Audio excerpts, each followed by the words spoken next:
Good evening, friends, and welcome to Sleepy Time Tales, a podcast aimed at helping you to get a good night's sleep. This is a podcast where I read old books, sometimes fiction, sometimes non-fiction, in the most boring way I can, to try to help slow your spinning mind, enough for you to fall asleep in the most natural way possible. The stresses of life often follow us to bed and keep us company, but I'm here to distract you from them and help you drift away. But before you do fall asleep, if you find Sleepy Time Tales helpful and you'd like to support me, to keep it going out to you and thousands of your fellow insomniacs, please consider signing up on the Patreon at patreon.com/sleepytimetales. If monthly is a bit much, you can of course put a tip in the tip jar in the Ko-Fi. Both of these options are linked in the show notes.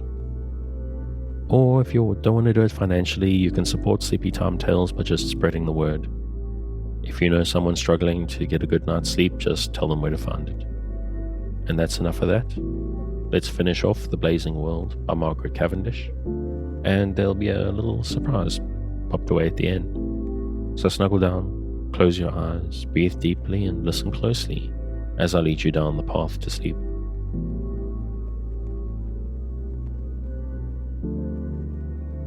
We return again this week to the description of a new world called The Blazing World by Duchess of Newcastle, Margaret Cavendish. The Empress expressed to her own countrymen, who were also her interpreters, to the rest of the princes that were present, that she would give them an entertainment at the darkest time of night, which being come the firestones were lighted, which made both air and seas appear of a bright shining flame, insomuch that they put all the spectators into an extreme fright, who verily believed they should all be destroyed, which the Empress perceiving caused all the lights of the firestones to be put out, and only showed herself in her garments of light. The birdmen carried her upon their backs into the air, and there she appeared as glorious as the sun.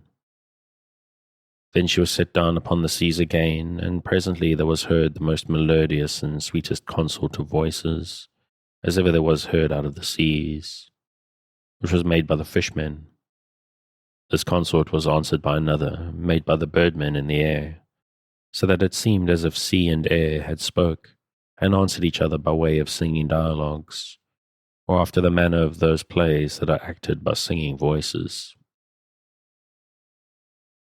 But when it was upon break of day, the Empress ended her entertainment, and at full daylight all the princes perceived that she went into the ship, wherein the prince and monarch of her native country was, the king of Esfi, with whom she had several conferences, and having assured him of the readiness of her assistance whensoever he required it, telling him withal that she wanted no intelligence, she went forth again upon the waters, and being in the midst of the circle made by those ships that were present, she desired them to draw somewhat nearer, that they might hear her speak, which being done, she declared herself in this following manner.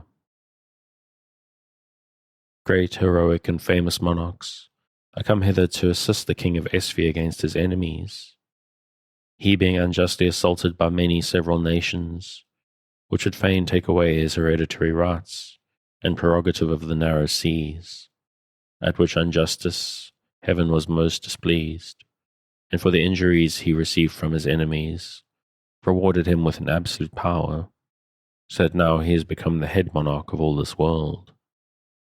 Which power though you may envy, yet you can no ways hinder him, for those that endeavour to resist his power shall only get loss for their labour, and no victory for their profit. Wherefore my advice to you all is, to pay him tribute justly and truly, that you may live peaceably and happily, and be rewarded with the blessings of heaven, which I wish for you from my soul. After the Empress had thus finished her speech to the princes of several nations of the world, she desired that in their ships might fall back, which, being done, her own fleet came into the circle, without any visible assistance of sails or tide, and herself being entered into her own ship, the whole fleet sunk immediately into the bottom of the seas, and left all the spectators in deep amazement. Neither would she suffer any of her ships to come above the waters, until she arrived into the blazing world. In time of the voyage, both the Empress's and the Duchess's soul were very gay and merry, and sometimes they would converse very seriously with each other. Amongst the rest of their discourses, the Duchess said she wondered much at one thing, which was that since Her Majesty had found out a passage out of the blazing world into the world she came from, did she not enrich that part of the world where she was born, at least her own family, though she had enough to enrich the whole world?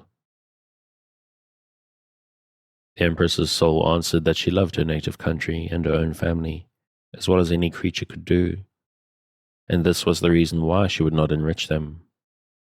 For, said she, not only particular families or nations, but all the world, their natures are such, that much gold and great store of riches makes them mad, insomuch as they endeavour to destroy each other for gold or riches' sake.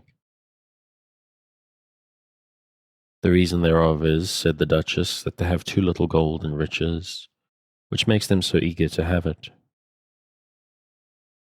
No, replied the Empress's soul, their particular covetousness is beyond all the wealth of the richest world, and the more riches they have, the more covetous they are, for their covetousness is infinite.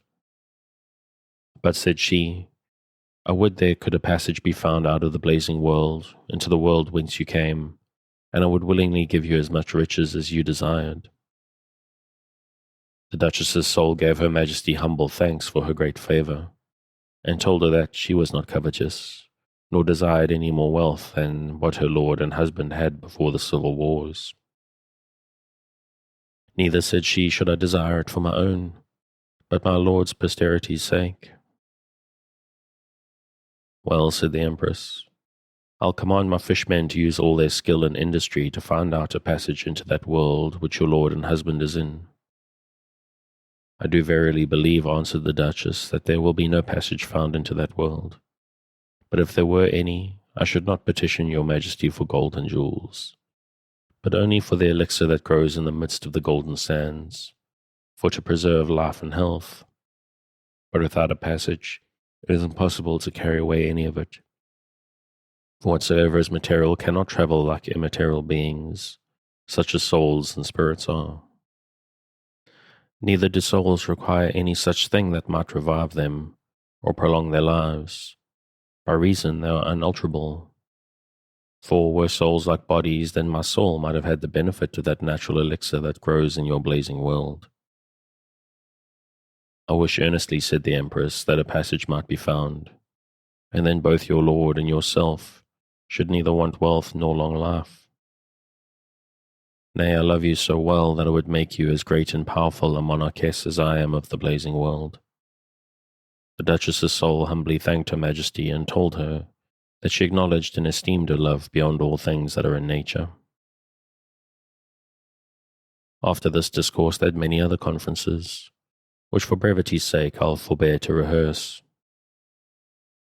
At last, after several questions which the Empress's soul asked the Duchess, she desired to know the reason why she did take such delight, when she was joined to her body, in being singular both in accoutrement, behaviour, and discourse. The Duchess's soul answered, she confessed that it was extravagant, and beyond what was usual and ordinary, but yet her ambition being such that she would not be like others in anything. If it were possible, I endeavour, said she, to be as singular as I can, for it argues but a mean nature to imitate others, and though I do not love to be imitated, if I can possibly avoid it, yet rather than imitate others, I should choose to be imitated by others. For my nature is such that I had rather appear worse in singularity than better in the mode. If you were not a great lady, replied the Empress, you would never pass in the world for a wise lady, for the world would say your singularities are vanities. The Duchess's soul answered, she did not at all regard the censure of this or any other age concerning vanities. But said she, neither this present nor any of the future ages can or will truly say that I am not virtuous and chaste. For I am confident all that were or are acquainted with me, and all the servants which ever I had, will or can upon their oaths declare my actions no otherwise than virtuous. and certainly there's none even of the meanest degree, which have not their spies and witnesses, much more of those of the noblest sort, which seldom or never are without attendants, so that their faults, if they have any, will easily be known and as easily be divulged. Wherefore happy are those natures that are honest, virtuous, and noble, not only happy to themselves, but happy to their families. But, said the Empress, if you glory so much in your honesty and virtue, how comes it that you plead for dishonest and wicked persons in your writings? The Duchess answered, it was only to show her wit, not her nature. At last the Empress arrived into the blazing world, and coming to her imperial palace, you may sooner imagine than expect that I should express the joy which the Emperor had at her safe return, for he loved her beyond his soul, and there was no love lost, for the Empress equalled his affection with no less love to him. After the time of rejoicing with each other, the Duchess's soul begged leave to return to her noble lord, but the Emperor desired that before she departed, she would see how he had employed his time in the Empress's absence, for he had built stables and riding houses, and desired to have horses of manage, such as, according to the Empress's relation, the Duke of Newcastle had. The Emperor inquired of the Duchess the form and structure of her lord and husband's stables and riding house. The Duchess answered his Majesty that they were but plain and ordinary, but said she, had my lord wealth, I am sure he would not spare it in rendering his buildings as noble as could be made. Hereupon the Emperor showed the Duchess the stables he had built, which were most stately and magnificent. Among the rest, there was one double stable that held 100 horses on a side. The main building was of gold, lined with several sorts of precious materials. The roof was arched with agates. The sides of walls were lined with cornelian, and the floor was paved with amber. The mangers were mother of pearl. The pillars, as also the middle aisle or walk of the stables, were of crystal. The front and gate were of turquoise, most neatly cut and carved. The riding house was lined with sapphires, topazes, and the like. The floor was all of golden sand, so finely sifted that it was extremely soft, and not in the least hurtful to the horse's feet, and the door and the frontispiece were of emeralds curiously carved. After the view of these glorious and magnificent buildings, which the Duchess's soul was much delighted withal, she resolved to take her leave. But the Emperor desired her to stay yet some short time more, for they both loved her company so well that they were unwilling to have her depart so soon. Several conferences and discourse passed between them. Amongst the rest, the Emperor desired her advice on how to set up a theatre for plays. The Duchess confessed her ignorance in this art, telling His Majesty that she knew nothing of erecting theatres or scenes, but what she had by an immaterial observation, when she was with the Empress's soul, in the chief city of E, entering into one of their theatres, where the Empress could give as much account to His Majesty as herself. But both the Emperor and the Empress told the Duchess that she could give directions how to make plays. The Duchess answered that she had as little skill to form a play after the mode as she had to paint or make a scene for show. But you have made plays, replied the Empress. Yes, answered the Duchess. I intended them for plays, but the wits of these present condemned them as incapable of being represented or acted, because they were not made up according to the rules of art, though I dare say that the descriptions are as good as any they have writ. The Emperor asked whether the property of plays was not to describe the several humours, actions, and fortunes of mankind. "'Tis so," answered the Duchess. "Why then," replied the Emperor, "the natural humours, actions, and fortunes of mankind are not done by the rules of art." "But," said the Duchess, "it is the art and method of our wits to despise all descriptions of wit, humour, actions, and fortunes that are without such artificial rules." The Emperor asked, "Are those good plays that are made so methodically and artificially?" The Duchess answered, They were good according to the judgment of the age, or mode of the nation, but not according to her judgment. For truly, said she, in my opinion, their plays will prove a nursery for whining lovers, and not an academy or school for wise, witty, noble, and well-behaved men. But I, replied the Emperor, desire such a theatre as may make wise men, and will have such descriptions as are natural, not artificial. If your Majesty be of that opinion, said the Duchess's soul, then my plays may be acted in your blazing world, when they cannot be acted in the blinking world of wit, and the next time I come to visit your Majesty, I shall endeavour to order your Majesty's theatre, to present such plays as my wit is capable to make. Then the Empress told the Duchess that she loved a foolish farce added to a wise play. The Duchess answered that no world in nature had fitter creatures for it than the blazing world. For she said the lows men, the bird men, the spider and fox men, the ape men and satyrs appear in a farce extraordinarily pleasant. Hereupon both the Emperor and Empress entreated the Duchess's soul to stay so long with them, till she had ordered her theatre and made plays and farces fit for them, for they only wanted that sort of recreation. But the Duchess's soul begged their Majesties to give her leave to go into her native world, for she longed to be with her dear lord and husband, promising that after a short time she would return again. Which being granted, though with much difficulty, she took her leave with all civility and respect, and so departed from their Majesties. After the Duchess's return into her own body, she entertained her lord, when he was pleased to hear such kind of discourses with foreign relations. But he was never displeased to hear of the Empress's kind commendations, and of the characters she was pleased to give of him to the Emperor. Amongst other relations, she told him all that had passed between the Empress and the several monarchs of that world whither she went with the Empress, and how she had subdued them to pay tribute and homage to the monarch of that nation or kingdom to which she owed both her birth and education. She also related to her lord what magnificent stables and riding houses the Emperor had built, and what fine horses were in the blazing world, of several shapes and sizes, and how exact their shapes were in each sort, and of many various colours and fine marks, as if they had been painted by art, with such coats or skins, that they had a far greater gloss and smoothness than satin.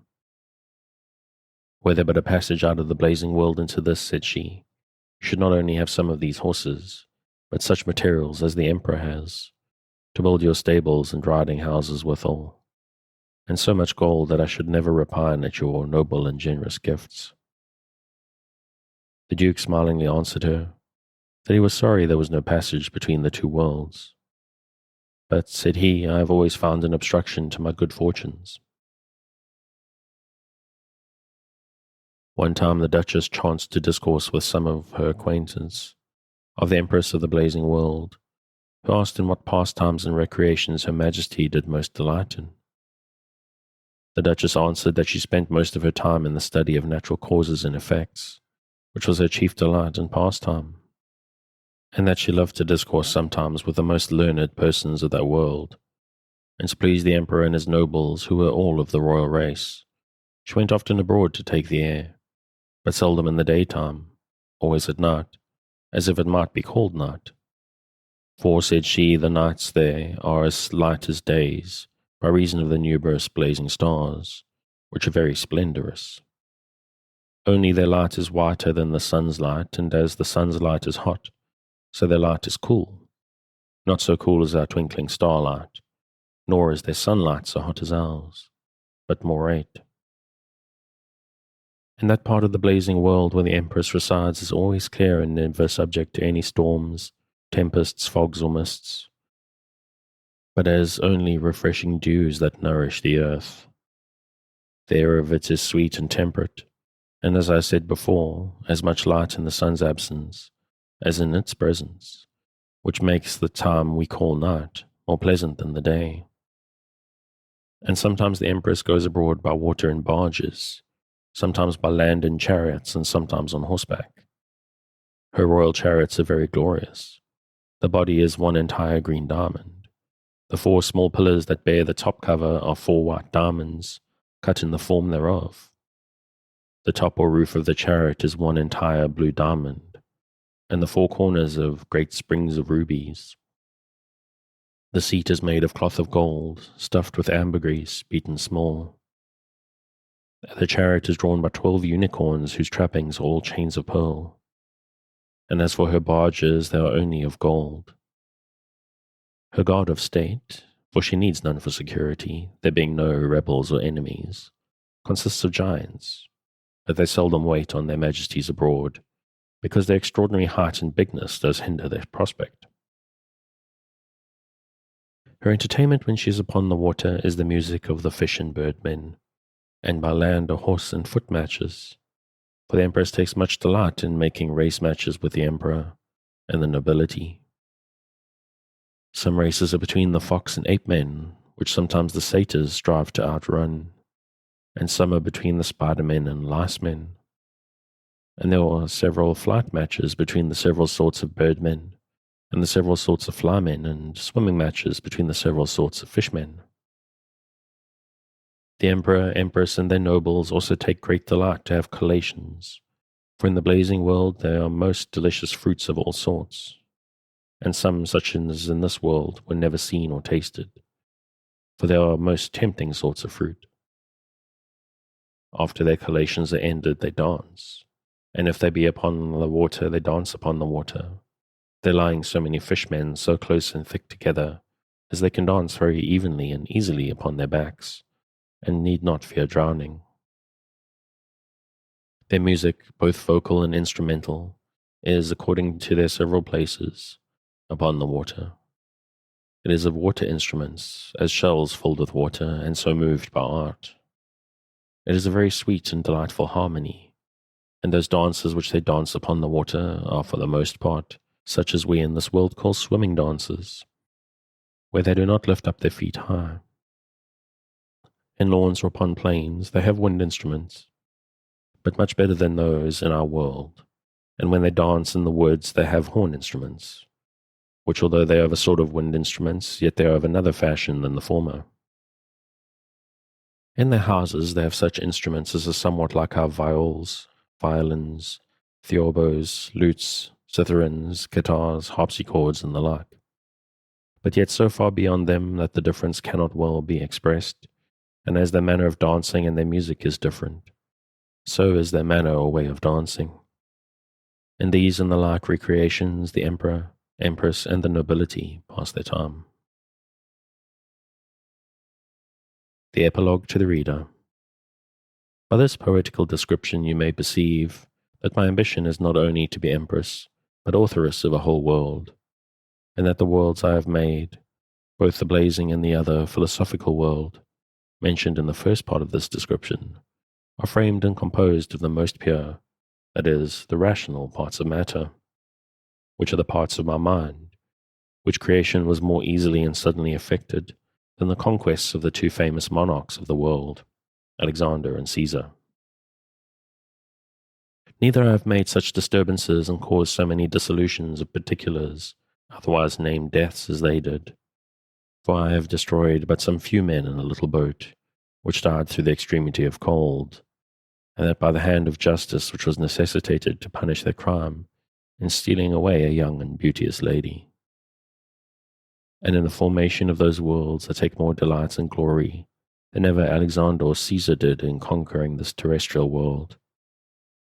And though I have made my blazing world a peaceable world, allowing but one religion, one language, and one government, yet could I make another world as full of factions, divisions, and wars, as this is of peace and tranquility, and the rational figures of my mind might express as much courage to fight as Hector and Achilles had, and be as wise as Nestor, as eloquent as Ulysses, and be as beautiful as Helen. But I, esteeming peace before war, wit before policy, honesty before beauty, instead of the figures of Alexander, Caesar, Hector, Achilles, Nestor, Ulysses, Helen, etc., chose rather the figure of honest Margaret Newcastle, which now I would not change for all this terrestrial world. And if any would like the world I have made and be willing to be my subjects, They may imagine themselves such, and they are such. I mean, in their minds, fancies, or imaginations. But if they cannot endure to be subjects, they may create worlds of their own, and govern themselves as they please. But yet let them have a care, not to prove unjust usurpers, and to rob me of mine. For concerning the philosophical world, I am empress of it myself. And as for the blazing world, it having an empress already, who rules it with great wisdom and conduct, which empress is my dear platonic friend, I shall never prove so unjust, treacherous, and unworthy to her, as to disturb her government, much less to depose her from her imperial throne for the sake of any other, but rather choose to create another world for another friend. Finis. Okay, that's done. If you would like to read The Blazing World on your own, you can, of course, find it on Project Gutenberg at the link in the show notes. We are ending a little bit early here today, so I'm going to throw a little bit of a bonus here at the end. So if you've made it, here's a selection of poetry from readings I've done for the Patreon. It's a new month, so we're starting with the work of a new poet, Rudyard Kipling. If you can keep your head when all about you are losing theirs and blaming it on you, if you can trust yourself when all men doubt you, but make allowance for the doubting too, if you can wait and not be tired by waiting, or being lied about, don't deal in lies, or being hated, don't give way to hating, and yet don't look too good nor talk too wise. If you can dream and not make dreams your master, if you can think and not make thoughts your aim, if you can meet with triumph and disaster, and treat those two impostors just the same, if you can bear to hear the truth you've spoken, twisted by knaves to make a trap for fools, or watch the things you gave your life to broken, and stoop and build them up with worn-out tools, if you can make one heap of all your winnings, and risk it on one turn of pitch and toss, and lose and start again at your beginnings, and never breathe a word about your loss. If you can force your heart and nerve and sinew to serve your turn long after they are gone, and so hold on when there is nothing in you, except the will which says to them, hold on.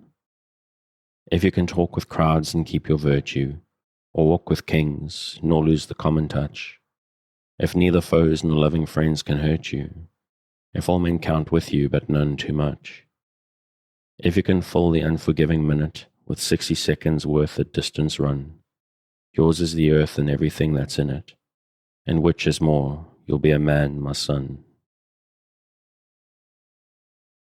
A Code of Morals. Now Jones had left his new wed bride to keep his house in order, and hide away to the Hurum Hills above the Afghan border, to sit on a rock with a heliograph, but ere he left he taught his wife the working of the code that sets the miles at naught.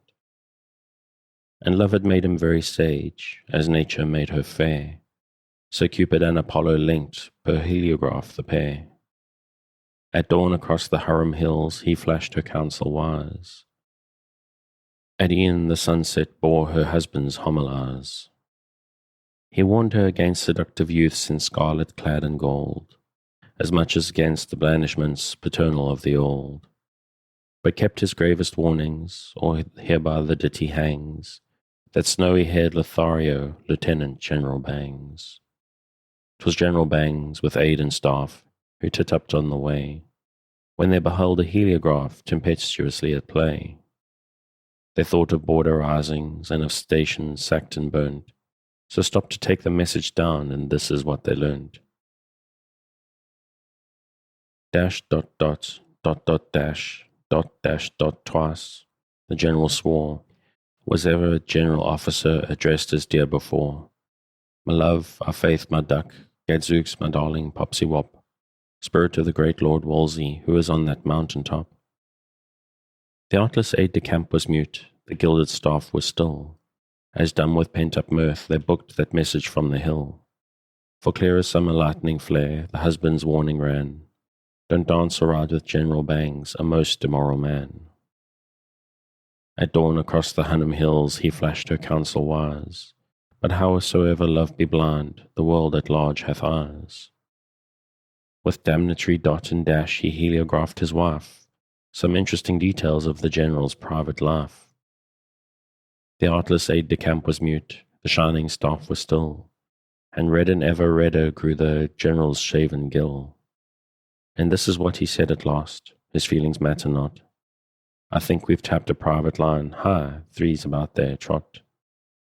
All honour unto Bangs, for ne'er did Jones thereafter know, by word or act official, who read off that helio.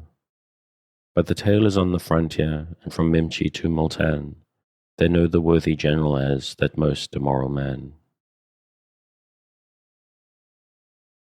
This week, we're reading the work of Charlotte Bronte. Presentiment. Sister, you've sat there all day. Come to the hearth a while. The wind so wildly sweeps away, the clouds so darkly pile. That open book has lain unread for hours upon your knee. You've never smiled nor turned your head. What can you, sister, see? Come hither, Jane, look down the field. How dense a mist creeps on. The path, the hedge are both concealed. Even the white gate is gone. No landscape through the fog I trace, no hill with pastures green. All featureless is nature's face, all masked in clouds her mien. Scarce is the rustle of a leaf, heard in our garden now. The earth grows old, its days wax brief, the tresses leave its brow. The rain drives fast before the wind, the sky is blank and grey. O Jane, what sadness fills the mind on such a dreary day. You think too much, my sister dear, you sit too long alone. What though November days be drear, full soon will they be gone. I swept the hearth and placed your chair, come Emma sit by me. Our own fireside is never drear, though late and wintry wane this year, though rough the night may be. The peaceful glow of our fireside imparts no peace to me. My thoughts would rather wander wide than rest, dear Jane, with thee. I'm on a distant journey bound, and if about my heart too closely kindred ties were bound, 'twas break when forced to part. Soon November will be o'er. Well have you spoken, Jane. My forebodings tell me more, for me I know my presage sure, they'll ne'er return again. Ere long, nor sun nor storm to me will bring or joy or gloom. They reach not that eternity which soon will be my home. 8 months are gone. The summer sun sets in a glorious sky. A quiet field, all green and lone, receives its rosy dye. Jane sits upon a shaded stile, alone she sits there now. Her head rests on her hand the while, and thought o'ercasts her brow. She's thinking of one winter's day, a few short months ago, when Emma's bier was borne away, o'er wastes of frozen snow. She's thinking how that drifted snow dissolved in spring's first gleam, and how her sister's memory now fades, even as fades a dream. The snow will whiten earth again, but Emma comes no more. She left midwinter's sleet and rain, this world for heaven's far shore. On Beulah's hills she wanders now, on Eden's tranquil plain. To her shall Jane hereafter go, she ne'er shall come to Jane. Regret. Long ago I wished to leave the house where I was born. Long ago I used to grieve, my home seemed so forlorn. In other years its silent rooms were filled with haunting fears. Now their very memory comes, charged with tender tears. Life and marriage I have known, things once deemed so bright. Now how utterly is flown every ray of light. Mid the unknown sea of life, I no blessed isle have found. At last through all its wild wave strife, my bark is homeward bound. Farewell dark and rolling deep, farewell foreign shore. Open and unclouded sweep thou glorious realm before. Yet though I had safely passed that weary vexed main, one loved voice through surge and blast could call me back again. Though the soul's bright morning rose are a paradise for me, William, even from heaven's repose, I turn invoked by thee. Storm nor surge should e'er arrest my soul exulting then. All my heaven was once thy breast, would it were mine again. For this month, we're going to the work of Mary Darby Robinson. Female Fashions for 1799. A form, as any taper fine, a head like half-pint basin, where golden cords and bands entwine as rich as fleece of jason. A pair of shoulders strong and wide, like country clown enlisting, bare arms long dangling by the side, and shoes of ragged listing. Cravats like towels, thick and broad, long tippets made of bearskin, muffs that a Russian might applaud, and rouge to spoil a fair skin. Long petticoats to hide the feet, silk hose with clocks of scarlet, a load of perfume sickening sweet, bought of Parisian violet. A bush of hair the brow to shade, sometimes the eyes to cover, a necklace that might be displayed by our Tahitian lover, a bowl of straw to deck the head, like porringer unmeaning, a bunch of poppies flaming red, with motley ribbons streaming, bare ears on either side the head, like wood wild savage satyr, tinted with deep vermilion red, to shame the blush of nature. Red elbows, gauzy gloves that add an icy covering merely, a wadded coat the shape to pad, like Dutch woman, or nearly. Such is caprice, but lovely kind, oh let each mental feature proclaim the labour of the mind, and leave your charms to nature.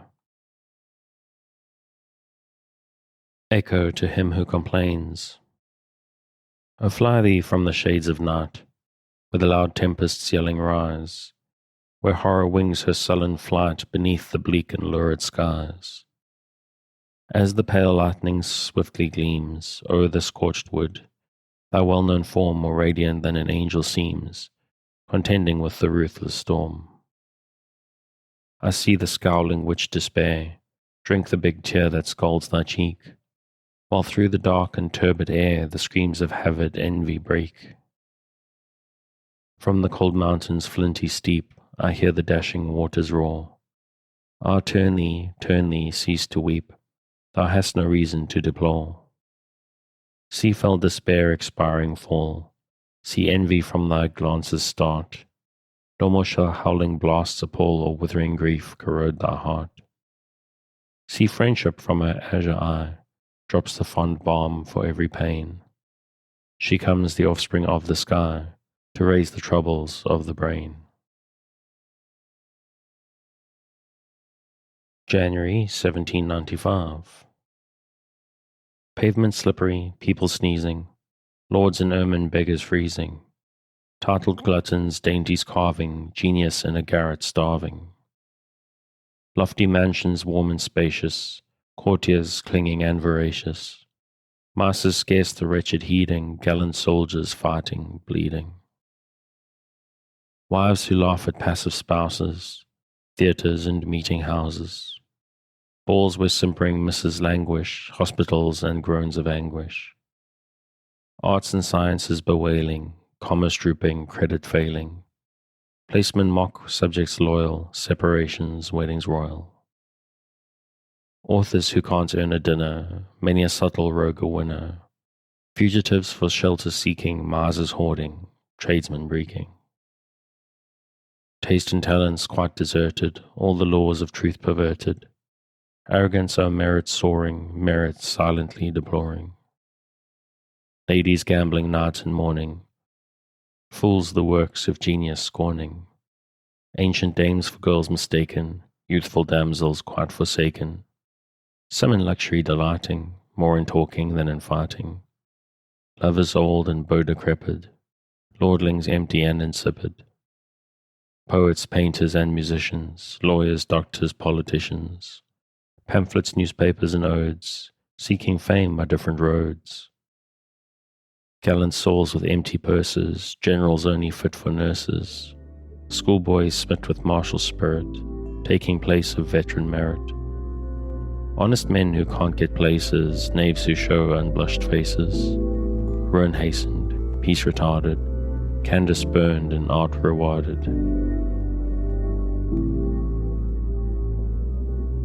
Thanks again for joining me on this episode of Sleepy Time Tales, the podcast designed around a bedtime story to help you to get a restful night. New episodes will be released every Sunday night to give you something fresh to help you rest in a new week. But make sure to follow or subscribe in whatever service you use so that you get your new episodes whenever they come out. Good night, and sweet dreams.